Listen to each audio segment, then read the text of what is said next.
On this episode of the Midwives Cauldron, we take a whistle-stop tour of breastfeeding from hundreds, if not thousands, of years ago, up until the modern day. We learn how the fashionable corsets of the day could have led to inverted nipples and, far worse, the 6 specifications to become a wet nurse and whether Rachel fits the mould, and some of the hilarious and gruesome recipes of low milk supply and sore nipples. So stay tuned for a leap into the fascinating world of feeding babies.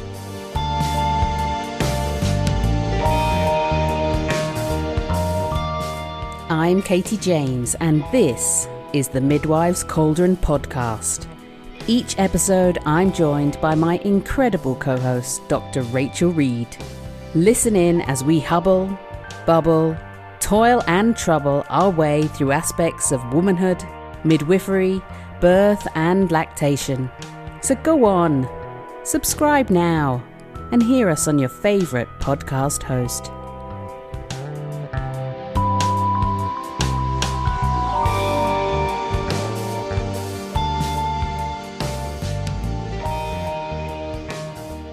Well, tell me a breast story. Because I'm don't really know a lot about breastfeeding. That's not my area. Although, I've looked after women who breastfeed, but it's not really my area of deep knowledge. So I'd really like to hear about the history of breastfeeding. Great. I love it. And the history of breastfeeding is kind of interesting, a bit gruesome. So I'm going to take you on a little tale today, Rachel, and start as far back as we know. And actually we've started to see from artifacts from about 3000 BC of how we cared for our infants. And really this is pretty similar to how we've always been doing it for millennia, which is not any great shakes or anything surprising, but actually what we saw at the beginning has completely changed to where we are now and changed to the last century. So of course, when we talked about the herstory, we talked a bit about the sculptures of the goddesses and how they would always They all had breasts, didn't they? They definitely had breasts, Rachel. They had a lot of breasts, and women and the goddesses were always impicted. Yeah, that's a word. We'll have that one. All right, impicted. Yeah. Here we go. Here's Katie with her great word knowledge. That's not even correct terminology anyway. Word knowledge. Thesaurus. Thank you. So the goddesses. What I love. Impiction's a better word than depiction. I like it. Let's use it. That's what it is. Depicted. This is so what? It's always my morning. Like, do you know? Yeah, but it's my end of the day when my brain's gone to sleep. It's not end of the day. It's like 3 p.m. It's not end of the day. Yeah. It is for my brain. I have a window between 10 o'clock and 2 o'clock where my brain works. The rest of it's just fucked. So basically we've got either end of the scale with us. No wonder this is what comes out on this podcast. I know. But I'm thinking we could make our own dictionary, the Midwives Cauldron dictionary, because we come up with a new word every week. We do. We should actually be writing them down. I hope one of the listeners is actually writing down the new words that we've been showing, and it'll be the new Midwives dictionary. Forget that little pocket dictionary that everyone carries around. It's the Katie and Rachel dictionary. No, dictionary. It should be a Pictionary one as well. Anyway, back to goddesses. As we know, goddesses were always depicted with breasts, large breasts, and holding babies and breastfeeding. That was the norm. And what is lovely is that, and actually we've seen this in research, that women tend to do it anyway, but in the sculptures, the goddesses are always holding the baby to the left side. So the baby's being held in the left arm, the head is by the left side because it's closest to the heart.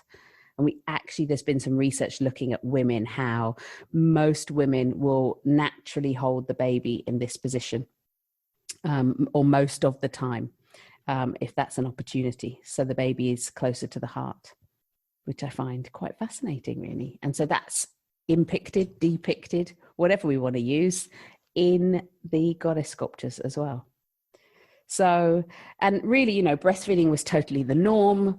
Like birth was, women were revered for their abilities to create and to bring about this life and to feed it and nurture it with their own milk. So milk was also revered. And really wet nurses came onto the scene because if a mother died in childbirth, or she was unwell, or her milk didn't come in for whatever reason, then a wet nurse would be called in, which makes perfect sense because there would be other women who were breastfeeding within society. So when I think of wet nurses, I think of kind of the Middle Ages onwards, but is there evidence that there was wet nurses before that? Yes. And that's the thing. We always think about the Middle Ages, really. And that's why I wanted to have a bit of a look what had been going on. And actually, we've seen that really we've got wet nurses as far back as ancient Mesopotamia. And they have even found that there was legal contracts drawn up at that time between wet nurse and the family. And even what would happen to some of the pharaohs in Egypt was they would have a high-born wet nurse, and this wet nurse would be used exclusively for royalty and the highborn, and they would enjoy incredibly high status being the royalty's wet nurse. And so they've even seen evidence that some of those wet nurses would have been at, you know, the funeral gatherings, which were some of the biggest gatherings that would happen. And they were allowed to call themselves the milk sister of the king because they were in that high regard, because they fed and nurtured the king. So why were they brought in then? Was it because the queen or whoever, the mother, couldn't feed, or was it because there was some kind of status in not feeding? Like, why weren't women breastfeeding their own babies?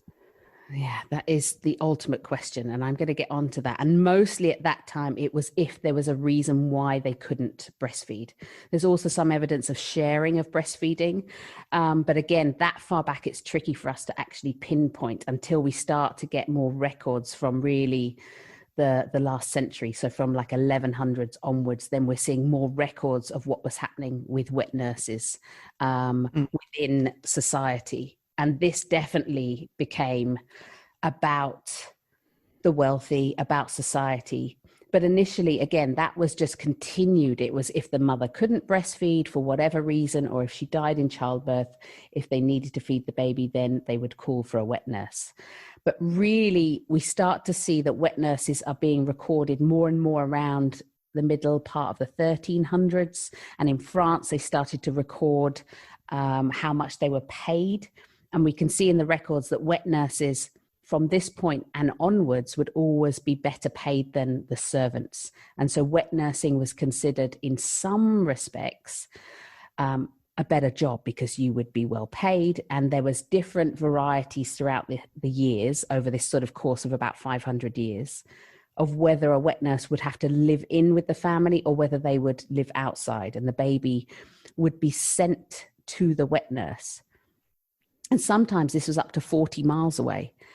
And you can imagine back in the sort of 1600s, 40 miles away is it's a day's journey on a horse. And so they wouldn't actually see their child until they came back from being wet nursed. And so this is when we start to see all these rules get laid down and society changes. And really this was for the wealthy, the upper classes would have wet nurses. Was that because breastfeeding was seen as something that was dirty or something lower class? Yes, there's quite a few reasons that women chose not to breastfeed. And actually what we see is it is pretty similar to what gets said now. And, you know, they talked about how it would have an impact on their health. And I'm going to talk about that because that's actually really important, their figure and their beauty. And also there's a great quote from a book called Breast Bottles and Babies by Valerie Fields. It's a wonderful book that I actually found in a charity shop many years ago. And it's from the 80s. And she has just done this huge, incredible like essay thick tome of a book into what has been going on throughout the ages. It's fascinating. But she said that also these women thought that breastfeeding would make them look old before their time. So we're hearing this. And the other thing was that women said they can't dress fashionably. Because if you think about it, it was all about corsets. And can you imagine trying to get out? Imagine the layers. Like they would put on these undergarments and then they would put on another garment on top, and then they'd be laced into this corset, and then they'd have the dress on top, and then they'd push the bosoms up. Can you imagine trying to breastfeed like every time? Get your tatas out and like, oh, there we go again, every hour and a half. And it would take 15 minutes for the maid to undress you, get a boob out. Could you not just pop it over the top? You probably could, because they were almost showing their nipples in about 1600s. No, we're not in the old days when they were wearing it. So, yeah, I think that would be great. But yes. And the other thing was they had fear about sagging and scarred breasts as well through this period. That really through the 15 to 1800s, loads of midwifery textbooks had so much information dedicated to the diseases of the breasts and nipples and the remedies. So you can imagine the fear that it actually instilled, because this is when women started to read as well. And throughout this period, we see a lot of the textbooks only aimed at the medical men. And then they started to write around about the 1800s, started to write, you know, the care of infants and books that women of higher class and higher breed were meant to start reading as well. And I want to go back because I mentioned that they worried about their health. And this was really interesting to me because often these women were seen as too weak to, you know, care for their children sufficiently. And this was often said by the religious factions of the day of these highborn women. They're too weak. They can't breastfeed. They should be breastfeeding their infants. But actually, when we look at it, because they were using wet nurses, they weren't having this contraceptive effect that you get from exclusive and long-term breastfeeding. And so we see a big difference between the amount of babies the wealthy had compared to, you know, the washerwoman or the country folk who might have 4 to 6 babies. It was very common for the rich wealthy to be having 10, 12 children. And it wasn't uncommon for them to be reports that they were having up to 30 children or more than 20. What? During that lifespan, she was pregnant almost continuously. The other thing was that the wealthy women were not having a good diet. The women working on the land were eating vegetables and things like that, but they were having these rich, wealthy diets. So actually they were deficient in minerals and vitamins. They were often losing blood, and they weren't actually fit to breastfeed. They were exhausted. Can you imagine 20 babies? And really, what was the life expectancy around that point? What, 45, 50 maybe? And then how many children would they lose? All this bacteria, these diseases. So there really was an actual reason for these women to not breastfeed, or the fact that they didn't actually have enough milk because they were just exhausted. No wonder they sat around all day in Jane Austen's thing, just crocheting. That's all they could do. Sounds good. I'm not sure. I don't think I want to change it, to be honest. 12 kids. Yeah. No. Nah. No, just the crocheting. Just the crocheting. Yeah. I don't think you're going to get one without the other. Yeah. The other thing that's really fascinating is when we talk about the fashion, there's a lot of these women that it's reported that they would say they had no nipples. And they think what they meant by that was that they were inverted and that they couldn't suckle their infants. But actually, when they've looked back at the fashions and they look at these corsets, because the corsets were made of metal or hard leather or even bone, and they were pulled in so tightly every single day that actually they were flattening their nipples, because they were being put in these corsets from the age of 2.5 to 3. So they went through puberty being completely squished in and confining their ability to grow or breathe. And there's even reported cases of fatalities whereby the corsets are so tight, they've cracked a rib and the rib's gone into the lung and caused... What? Yeah. So this would happen to children sometimes. And we had deformities of the breasts and the nipples, which actually caused another reason why they couldn't breastfeed. So yet again, fashion and to look good for society is impacting on breastfeeding. Sound familiar? Yeah, and Marilyn French writes about this, saying that there's always been, in terms of stratification of status, women who hold status in communities, there's always been fashions that constrain them. That's been a sign of status. Mm-hmm. So whether that's corsets or foot binding or very high heels, or that women who are at a higher status, it's almost like a status symbol to say, well, I can be really uncomfortable. I don't need to work in the fields and have my body function in a way that's comfortable. Yes, absolutely. And that we've seen since really things started to change with the church, as goddesses. And then, if we look at those sculptures and those depictions, the women are in free-flowing clothing, the breasts are revered in whatever state and form they are, and the natural ability of women is looked upon highly. But when we come into this society from sort of 1100s onwards, 1300s, 1500s, it's really about fashion, how we look. And then, of course, it becomes about what religion says. And then the other reason why women don't want to breastfeed is because apparently the father had desire for sexual relations. And until around about, I think it's about 1500, the church actually said that while the infant is breastfeeding, you have to abstain from sexual relations. So that wouldn't have gone down well. So that right there is a reason for wet nursing. Yeah, I mean, out of everything, you can imagine the pressure. And then it became that it was the wet nurse would have these contracts drawn up, and she wasn't allowed to have relations with her partner because they thought it would spoil or harm the milk. So, yeah, I mean, if you had not a great husband, you would might be happy to be brought into the house and not have relations. But if you were just one of the country women who was, God knows how many children she was wet nursing at the time, and she just took these kids 30 miles away, I'm sure that she didn't abide by the rules of not having sex. But, it's just amazing what goes on, and because we were told what to do. And that goes all the way through society, following what the kings and the queens and the high on the nobility did, and then that follows down. And what we see is even around 1500s or late 1500s, we see that women who weren't even of such high status, so women who perhaps their husbands were shopkeepers, even they were choosing to have wet nurses because it made them look like they had a higher status. Wow. So it's like the women who of a higher status would invite the male midwife with all of his instruments because that meant you were high status. Yep. It was about how we looked to society so that we can fit in. And the thing is, when things started to change back to being more recommendation in the middle 1800s, they started to see that the infant mortality rate was increasing from alternative feeding methods, dry nursing, which we'll talk about. So if we look at the 1800s, it became that it was almost just part of society that everybody wanted a wet nurse and to bring them up to status as much as possible.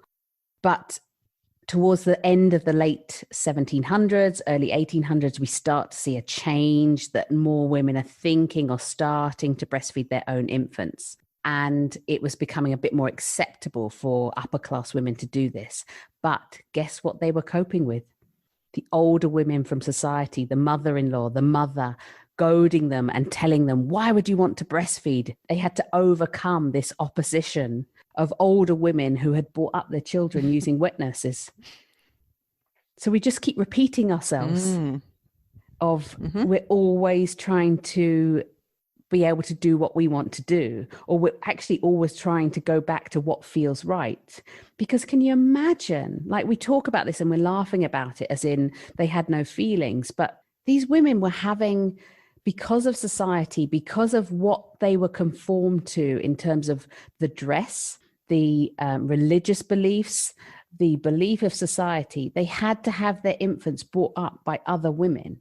Now, there is reports of some women half breastfeeding their own child and half sharing it with the wet nurse because of a preventative measure if the mother died, or if the wet nurse died, or if the wet nurse got infected, because they believed that if the infant got ill, it was the milk of the wet nurse that was the problem. So actually they would treat the wet nurse before the infant. before they had that knowledge of antibodies or bacteria or what was going in, it's sort of insightful thinking that there is protection. It's seen as white blood, an essential part for infants. And at least that was known. But the actual pain and the problems in bonding with their child, you know, the fact that the pharaohs would allow the wet nurse to call her, the king would be able to call her the milk sister, shows how important this relationship is that a child has with the person they feed from. The other thing is they would have been passing on the genetics of the wet nurse through the milk, because that's continuously passing through those epigenetics. We're passing through those modifications that are specific to that woman, because our expression, the DNA or the changes and the different components of our breast milk is specific to us, depending on where we live, our history, what country we live in, the foods we eat.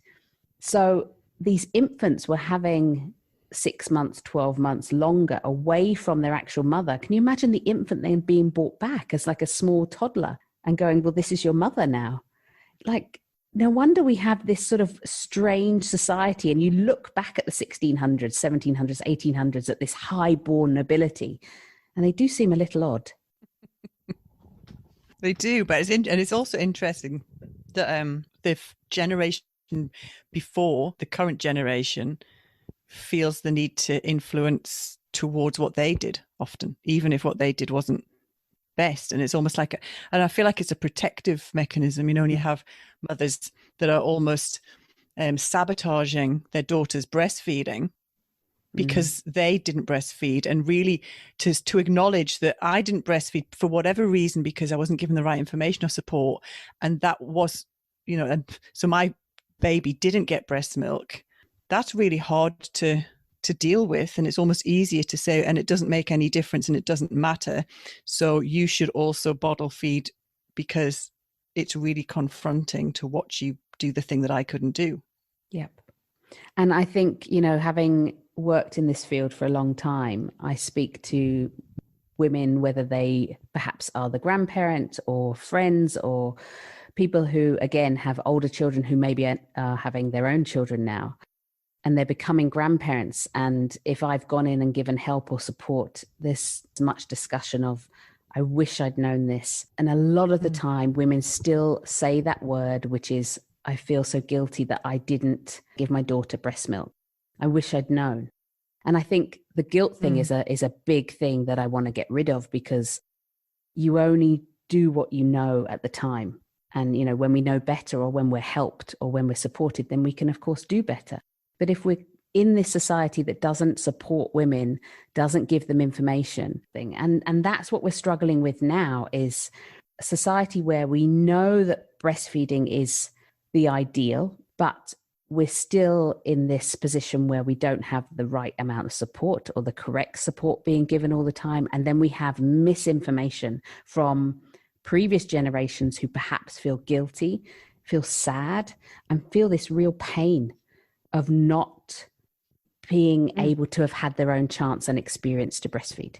And it's a difficult one to move through. It's very difficult to be a daughter or to be a woman who's breastfeeding and to be surrounded by information that's coming at you and comments that are coming at you that are negative or meant in a nice way, but have an undertone of discrediting your ability or your knowledge, or that how could you know anything because you're a brand new mother.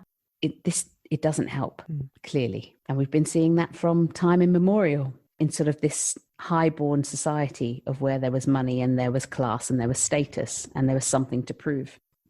What I do want to tell you about, though, is the characteristics they had for wet nurses, because these are marvelous. And it depends where you look in the world and also at what time.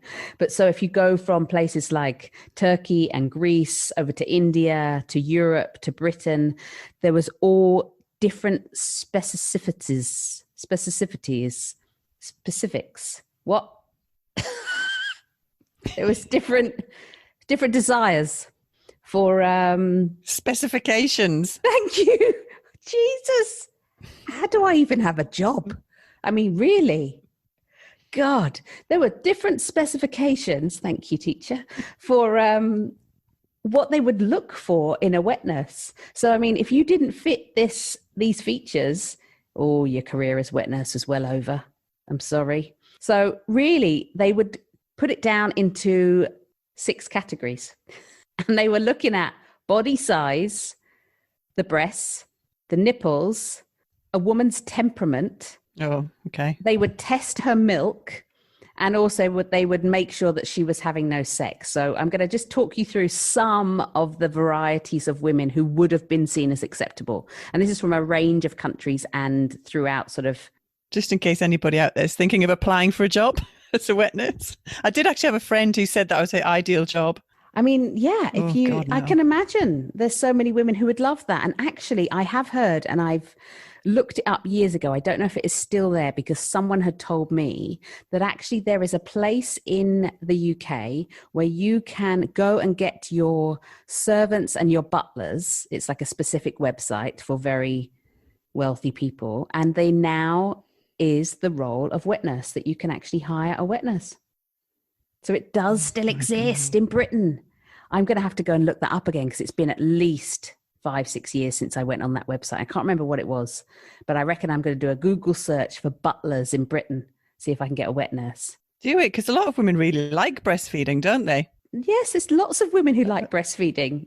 Thank goodness. No, I mean, I did it, but I certainly wouldn't want to actually do it as a job. Like, that was enough. Do what you need to do. End. Not now doing it for somebody else. Exactly. Bugger off. I'm not breastfeeding your kid.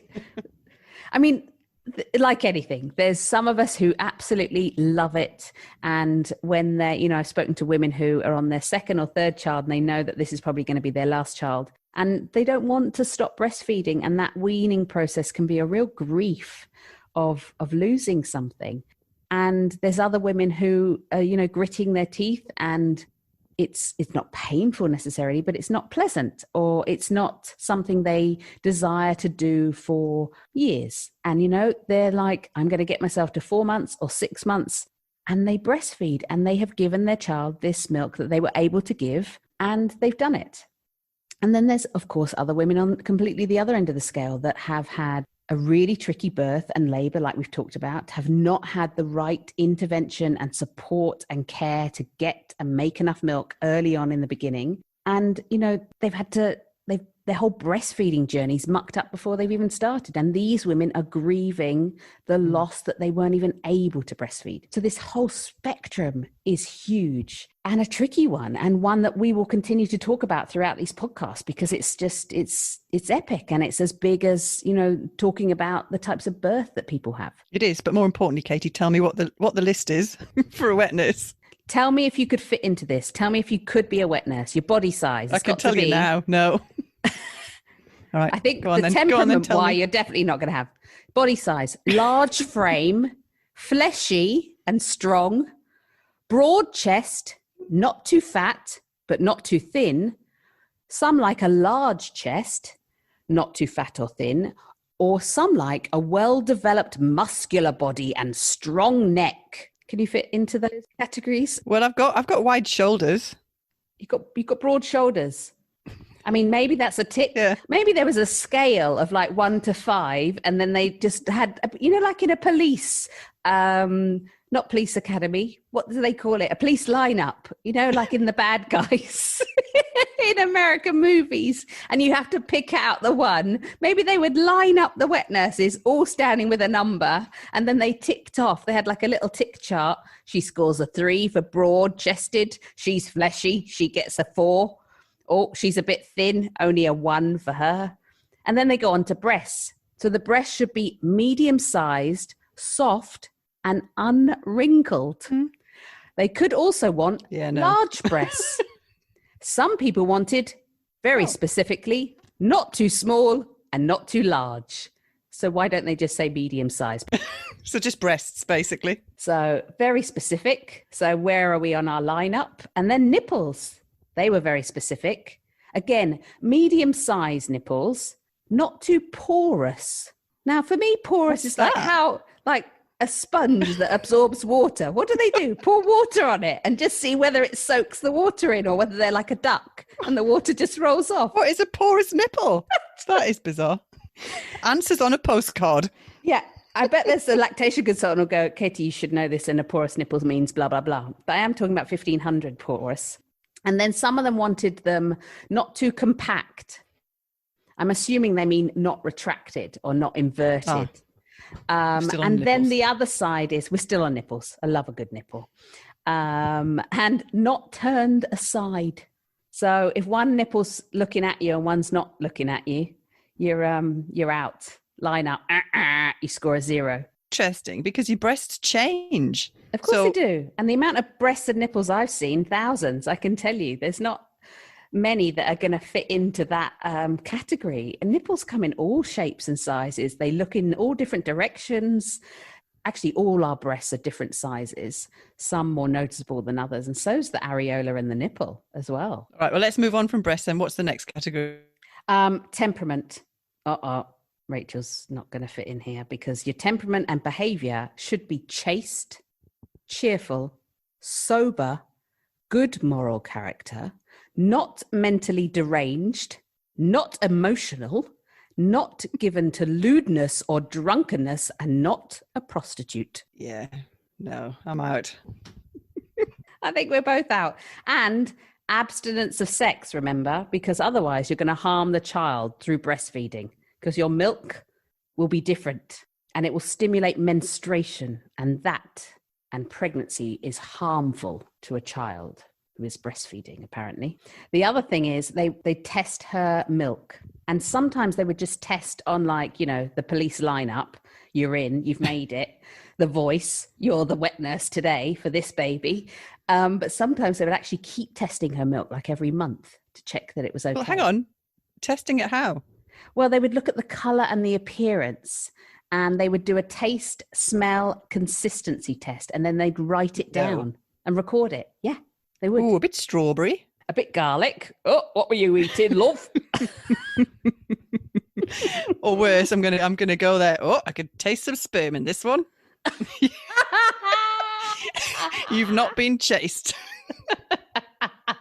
Brilliant. So yes, I'm not sure you're going to make the police academy lineup, Rachel, of wet nurses, and I might choose a different one. Rachel, I need to tell you about the remedies for sore nipples, or what they did to increase milk supply, because some of these are just really fit into that sort of gruesome tale of 500 years ago, 400 years ago. So I'm going to go to Egypt first, and then I'm going to come back to pretty much Europe. So back in the 16th century in Egypt, this is one of my favorite recipes. It's just said a recipe for the breast. It doesn't say what it is. But firstly, they use calamine. Very nice. Wonderful. But then they mix to it gallbladder of ox, flies, dirt. What is flies dirt? How do you collect that? Like, when a fly lands, does it leave a bit of dirt that you have to go around with a tiny dustpan and brush and just, like, collect it? What is it? What's flies dirt? I don't know. Or is it like they're maggots? Or is it their poop? Have you ever seen a fly poop? No. Now you're thinking. Exactly. I mean, I know that they vomit before they eat your food. Oh. Yeah, that's why flies are dirty. So anyway, they mixed it with flies dirt, whatever that was. Maybe it was dead flies, and they just crushed them up. They just went around, they were doing the dusting, and they found the dust and the dead flies on the windowsill, and they just gathered it in, thought that'll do nicely. And then they'd mix it with yellow ochre, which would make it obviously look quite pretty. And then they would rub it on the breast for 4 days. Leave it there. Lovely. Just keep doing the dusting. The house was very clean on these days because they were just getting all that fly dirt. All right, no, I don't like that. No, I didn't think you'd like that. I mean, at least they didn't make you eat it, which is a plus, because some of these recipes you're meant to ingest. So here we go. Get ready. Yeah. Hold your britches. Britches? Brooches. What is it? Britches. I don't know whether that's the right word, but I know what you mean. Hold your britches. Get ready. Hold your hair on. Hold your hat on. So hold your hair on. Why would you hold your hair on? Your hair's connected to your head. It's hold your hat. That's what you. It's hold your. You don't. You don't. You say hold your hair on. When somebody's having a raj, you go hold your hair on because the hair's going to come off because they're raging. Hold your hat on because of the wind. I don't know. No, I'm going to prove you wrong. All right, you prove me wrong. But Right, listen to my story. Obviously, women had the same problems that we have now. Like they had low milk supply, they had sore nipples. So they had to think about ways, obviously. They were looking at ways of increasing milk supply. And the first one is fennel seed. And we use fennel now. Anise. And then they would put this all together with powdered crystal, cow's udders or hooves, the broth of tongue, and powdered earthworms. But to make it nice, they'd put some parsnip and dill in there. Trigger warning. You cannot talk about earthworms. That's a not. See, I need to hold my hair on now because I'm going to be But they're sick. powdered, so it's all right. Cow's udders and powdered earthworms. No. You know I had a phobia. You know I have a phobia about earthworms. I don't know you've got a phobia about worms. Well, you don't know me then. I don't know you. That's it. Podcast over. It's very serious. I'm sorry I'm laughing at your phobia, but just bear with me because I'm either going to give you the option to eat this or I can apply it to your breast. Which one are you choosing? I'll have it applied to my breast, please, but I'll have no earthworms in it. I'm sorry, I'm the doctor and what I say goes. So I've made the concoction of this. And, you know, do you want milk or not? Oh. So powdered earthworms it is. Or there is an alternative I can offer you. And that is that I can get someone from the village or in your local family to suck your breasts themselves. Well, it depends on who it was. Can I choose who? I'm not sure. It wasn't stated in the textbook, so I would assume you could, but who knows? It just said either another person. The other option is any young animal, preferably a puppy, to suckle. And as we get further on in history, we did actually have the first breast pumps, which are awesome. They are made of glass, and so they sort of vacuum onto the breast. I mean, there's not really a great vacuum, but there's a space for the breast. I mean, if your breast doesn't fit into this glass structure, then you're really in a bit of peril. And then there's this huge tube that comes up to the woman's mouth where she sucks. I can imagine this, you'd have a bit of a headache from sucking for quite a long time to get the milk flowing. There's some good pictures. I'll put them on Instagram. So that's how they would increase your milk supply. No, I think I'd stay puppy. Yeah, I think I'd go puppy too. Yeah, get yourself a puppy. Okay. I'll get you a puppy, darling, for your low milk supply. I wonder if that would work now as my lactation consulting. And I'd just be like, you know what? Oh, it probably would go down really Forget well. the pumps. Get a puppy. They're brilliant. They love a bit of milk. Go for it. It's not weird. Let me know how you go with that. Not sure about the bacteria as well. So Awesome. I'm not recommending this, listeners. I'm just reporting on what was done many years ago. This is definitely not up-to-date scientific evidence. Just a disclaimer from me there. So sore nipples. So we've cured your low milk supply. We've cured whatever the problem was with your breast in Egypt with the fly dirt. And now I'm going to help you with the sore nipples because sore nipples could get pretty bad back in the day because obviously we didn't really wash our hands. And so you can imagine the infection rate was not pretty. And so often their nipples would develop ulcers, also, of course, milk fever, mastitis and abscesses, which actually carried a really high mortality rate. But actually there was reported that there was quite frequent loss of the entire nipple. Oh, what? For women. Mm-hmm. Yeah. Sure you don't want the powdered earthworms? Oh, I mean, don't know. Still not going there. I'll just not have a nipple. I think I'd go powdered earthworms and the flies dirt. Give it to me if it's going to stop me. Actually, I'd just go washing my hands, to be honest, but that wasn't really an option in those days. So yeah, these poor women often would sort of lose their nipples or their nipples would be really quite damaged severely. And often, of course, They're having several babies if they are breastfeeding at that point. So they made nipple shields, and we see reference for nipple shields from very early on, but we really have good existing nipple shields from like the 1500s. I'm fascinated by these because there's loads of different types of nipple shields. But when you think about, and I'm going to tell you what they're made of, it is absolutely incredible that any baby could get any milk out of them, because they were made from things like tin. Okay, not that strong a metal, but wood, ivory.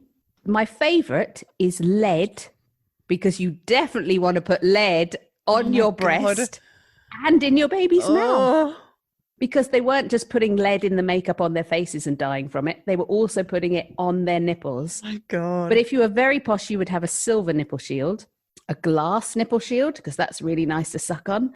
It could be made of horn. I think that's just for the poor people would have made a horn one, or bone. Or sometimes the doctor would, or the midwife would make a self-made, which is actually quite nice. It would be made to her nipple, made to measure, out of wax. And then they poke some holes in it. Oh, no, that's quite clever. That seems the best option. Very clever. That's how, I mean, if your nipple had actually fallen off because it was so infected, you could just stick a lead fake nipple on. And off you go. Jobs are good. And then Madonna did it years later in a music video. So, I mean, that was if you survived breastfeeding and your nipple didn't fall off and you had access to a wet nurse, then you were okay. But, you know, there were some infants that didn't have that opportunity and would need other feeding methods. And this is when we talk about dry feeding. And also alternative feeding in terms of using milk from other animals. And we found in infant graves from as back as 4000 BC, feeding vessels for feeding the infants the milk of other animals. And it was often using an animal's horn, and because that was easy to find, and we would have been surrounded by goats and sheep. And also we see Roman records had actually developed the horn and developed some kind of nipple or teat for the infant to suckle through, easier than directly from the horn, because you can imagine the horn would just be quite fast flowing. But we don't really see sucking bottles until about the 15th century from Germany. And then where we see the biggest use of these sort of alternative feeding methods in this time period, because obviously this was the time when most people would have gone out and got a wet nurse. But really where we're seeing this is for infants who were foundlings, infants who had been abandoned. And also we have to remember that syphilis was quite prevalent. And so a wet nurse would refuse a child who was born with syphilis. And so these children were fed the milk of other animals, or this is when we start seeing them being fed pap. What's pap? Pap is a mixture of milk from another animal, or gruel, or mixed with breadcrumbs or flour and other additives. Not sure what the additives were. Perhaps it was some fly dirt or powdered earthworms. So there's pap, and there was also panana, and this consisted of broth, breadcrumbs and various additives and the occasional flavoring, but that isn't stated. I'm sure it is somewhere. There'll be some records, but I couldn't find it. So you can imagine what was going on, basically. So this was used for those infants who were foundlings, those infants who had syphilis or any deformities of the face, who couldn't feed. So we started to see that the wealthy families in Europe were experimenting with artificial feeding in the late 17th and 18th centuries. And it became acceptable as an alternative to breastfeeding in the second half, so like the 1850s. And then from here, we start seeing these diversification of these vessels, and also the development of a more suitable food. So not really broth and flour mixed together. They looked at more milk-based artificial feeding. But also what we started to see was that the medical writers, again around 1850s and onwards, started to see that artificial feeding was dangerous and it was frequently fatal for the infants. And they recommended it only as a necessity if there was no other alternative. So we started to see that there was this change, and we needed to recognize that there was a change in the infant mortality, and the medical writers were saying we need something else for babies who cannot be breastfed. I mean, if we look in society now, we still got taboos of even giving the first milk, and that went through history for forever, it seems like. I've looked after women from various cultures who don't give their baby colostrum and wait till their milk comes in. Yep, it still happens around the world in some cultures. And really, we see as far back as sort of the 4th to the 2nd centuries BC in India that the mouth was to be cleaned with ghee and rock salt before the cord was cut. Yeah, I've seen that. As part of these immediate postnatal rites. And then the common thing that was given was honey from really around the world for a long time. In some parts of India, they actually would use a mixture of ghee, clarified butter, mixed with some honey and these brahmi leaves, and then they'd mix a little bit of gold dust. Better than fly dust. We love a bit of dust, it seems. I mean, at least fly dust is protein. So, so we see in the Roman period, the Arabian period, there is all of this, 1000 AD. The infant's first food was often honey. We see it called the purge, basically. And this taboo around colostrum was probably related to its appearance because it's different in its color and its consistency to what we consider milk or what they would have seen from milk from other animals. And basically, between 1500 and the end of the 1800s, there was 49 medical writers who made recommendations about the first food of neonates. And they recommended this purge, and it normally was repeated. It wasn't a one-off. It was repeated consistently with every feed for the first 2 days or until the mother's milk had come in, because it was believed that the baby would come to harm if it was given milk while it was still passing meconium. It believed that the milk and the meconium actually coagulated in the intestines. So mostly what they would be given was butter or almond oil, and it would be combined with sugar or honey. And that was the most popular. And this is even mentioned in the Bible. But other places, they'd be giving them sugared wine or punch. Some medical specialists would recommend what they called pharmaceutical purges. And this would include things like senna, castor oil, and cream of tartar. Oh, God. So this is all aimed at clearing out the meconium, yeah? Yep. And by golly, would it? And some have there's even some reports of just using salt water or Castile soap. Oh, I know. How we survived as humans, we're pretty bloody hardy, to be honest. we're pretty resilient. We're bloody resilient, but it doesn't mean that we should do it. Well, colostrum's a laxative anyway, isn't it? Colostrum's totally a laxative. It's one of the many wonderful things that it does. But yeah, totally, that helps clear out the intestines. I mean, the body's perfectly designed.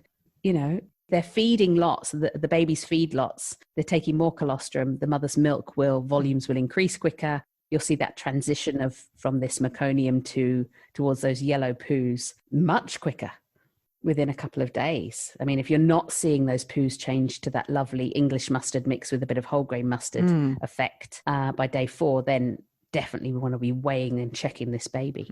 So the other thing was that the mother wasn't believed to be rested or fit enough after the recovery, after her labor, to start feeding. And for some medical writers, they didn't even allow the woman to start breastfeeding until her lochia had stopped. She stopped bleeding after birth because she wasn't cleansed. What? So until that point, they would draw off her milk by, again, a puppy dog or another child, or it was done with the sucking glasses. So this is really sort of 1700s.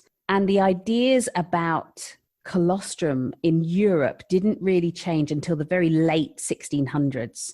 And this was actually from a midwifery textbook in France called The Accomplished Midwife. But it wasn't until really the early, about 1720s, that colostrum was recommended as more nourishing than any other milk. And then we start to see that in the mid 1700s, in an attempt to reduce morbidity and mortality from milk fever in the lying-in hospitals, this doctor, William Hunter, proposed that the infant should be put to the mother's breast within 24 hours of delivery instead of after 3 to 4 days, as had been the custom previously. And this then reduced the formerly very high incidence of milk fever to negligible proportions. And prior to this, milk fever had caused serious maternal mortality. And then what we see is also infant mortality between the ages of 0 to 28 days of age sharply fell from the 1680s until about 1840. This change was linked to giving infants colostrum. So we have really mucked around and played with feeding of our infants from the beginning. And, you know, we think about the 1850s of when we started to develop, you know, what we now know as infant formula, as where problems set in. But actually, as women in upper societies, we weren't able to breastfeed our babies. We were told not to breastfeed our babies. We wanted to keep up with fashion. We've often looked at ways of not being able to feed our infants, or so it seems from the history. But actually, possibly, there was many women just desperate to breastfeed and be with their infant, as we did thousands and thousands of years ago, as nature intended. But we have caused these problems, and we can see similarities, and we can see these threads running through that we're still struggling with today. And I haven't even got on to what's going on with today. And that's all I'm going to tell you. I just wanted to go into the gruesome part of the story of this sort of breastery, so to speak. Thank you, Katie. That was awesome. I have learned so much about breastfeeding, some of which I would rather not know, but we will not repeat them.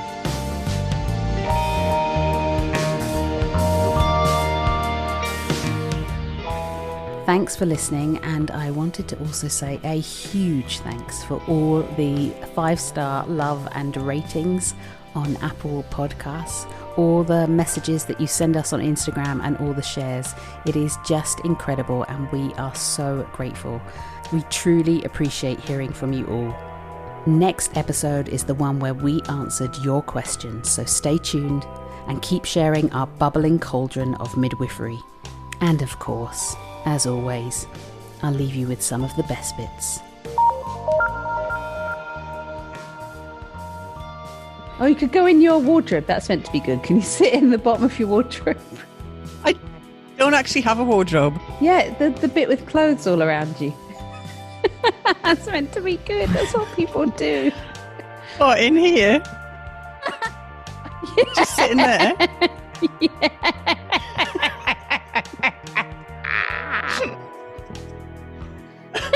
Sit in the wardrobe. Go on, do it for me. Right, I'm not doing the whole podcast in the wardrobe. I'm just going to demonstrate to you that the sound's not any better when I make a dick of myself and sit in a I wardrobe. didn't realise your wardrobe was like up off the ground. It's not up off the ground. It's just not a wardrobe because it hasn't got a cover. Is that any all better? I can see is your yoni. The bottom of your microphone. You cannot, because I've got pants on. I know, but I mean, that's the position you're in. Right, but can you hear me better? Yeah. Is it echoey? No. No, it is not. I'm going to play this back to you. It's much better. It's fucking not. I need to take a picture of you in the wardrobe. Right, hang on. No, it's perfect. I don't believe you. I'm not going in the wardrobe. I'm prepared to lie in the bed. Not prepared to sit in the wardrobe. But do I have to hold the microphone like this? Yeah. Can you put it between your boobs? Okay, now talk. Talk. Leave it there and talk.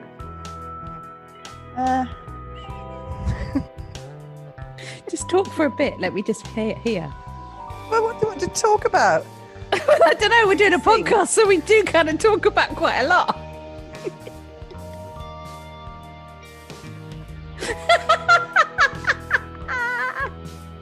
I love starting my mornings off like this.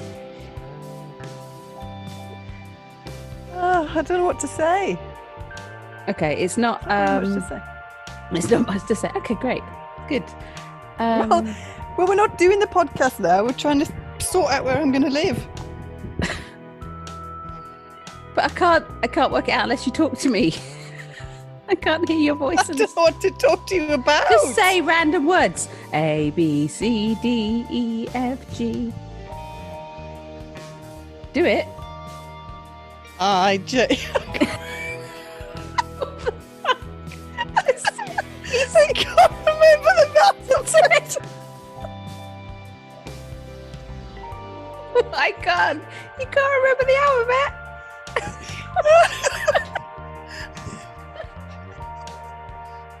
H-I-W. Right, you've got my brain confuzzled now.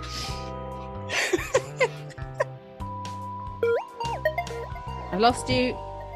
And a dog barked. It's a puppy looking for a booby.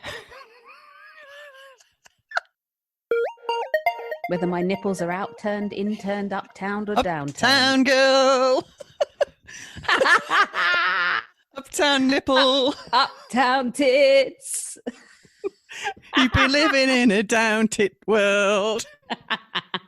You'll be struck off the wet nurse Bible. There'll be no money for you.